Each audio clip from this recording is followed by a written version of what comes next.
Et ben voilà, la Coupe du Monde 2026 sera l'une des plus pires Coupes du Monde que le monde entier n'ait jamais connue. Parlant de ça, l'équipe, si on bascule d'abord en club, on tient à nous faire savoir que le Barça aurait déjà présenté une offre à Josko Vardiol. Le club catalan aurait transmis une proposition de contrat au défenseur croate. Barcelone serait prêt à offrir 80 millions d'euros plus bonus à Manchester City pour tenter de boucler l'opération. Jusqu'ici, l'équipe, je n'arrive toujours pas à comprendre où le FC Barcelone a pris tout cet argent. Alors l'équipe, la nouvelle recrue au sein du FC Barcelone qu'on appelle très bien Anthony Gordon a eu à discuter un match aujourd'hui contre Costa Rica. Là où il n'a pas tardé à inscrire un but l'équipe. Alors l'équipe vis-à-vis de ce match, tout ce qu'on peut dire c'est que le FC Barcelone doit rester clair, car ce que le monsieur a approuvé aujourd'hui, ça montre à quel point le FC Barcelone a eu à prendre un joueur qui peut aider matin, midi et soir. On a confiance en toi champion, on espère qu'en ta mission prochaine tu vas prouver ce que tu as prouvé aujourd'hui sur le terrain. Il a les passes, il a la vitesse, il a la vision, il est technique, bref il a tout ce qui peut avec l'équipe. Vraiment jusqu'ici, meilleur recrue du FC Barcelone pour ce mercato. Si on bascule directement sur la situation du mondial,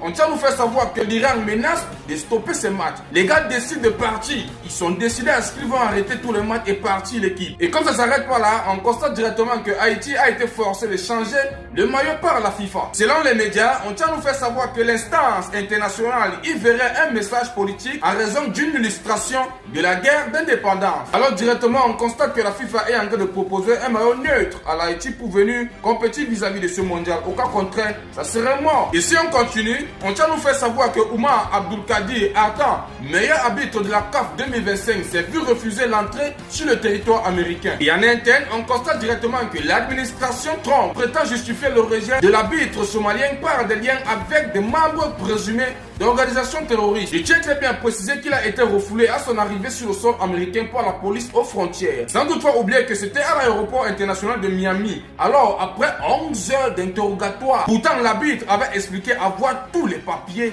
en règle et le bon visa également. Et on constate que le gars se fait refouler. Alors, vis-à-vis de ce refoulement, on constate directement que l'arbitre somalien est rentré chez lui. Alors, la population n'a pas tardé de l'accueillir en héros. Lui, il méritait largement l'équipe. Et alors, l'équipe, vu que tout le monde entier est en train de constater que l'Afrique est en train de se faire ridiculiser vis-à-vis de ce mondial, le Canada apporte son soutien à l'arbitre somalien. Alors, l'équipe, selon les médias, David Eby, premier ministre de la Colombie-Britannique, l'une des plus grandes provinces du Canada, déclare qu'Omar Artan, qui est très bien l'arbitre, serait le bienvenu dans sa province pour arbitrer. Il estime que Arda devrait être autorisé à arbitrer des matchs de la Coupe du Monde à Vancouver. Bref, c'est quelque chose de bien. Au moins, le Canada peut faire ça pour l'Afrique. Mais ce que je suis en train de constater ici, c'est que l'équipe, c'est en train de commencer comme ça. Prions Dieu car ça peut finir mal.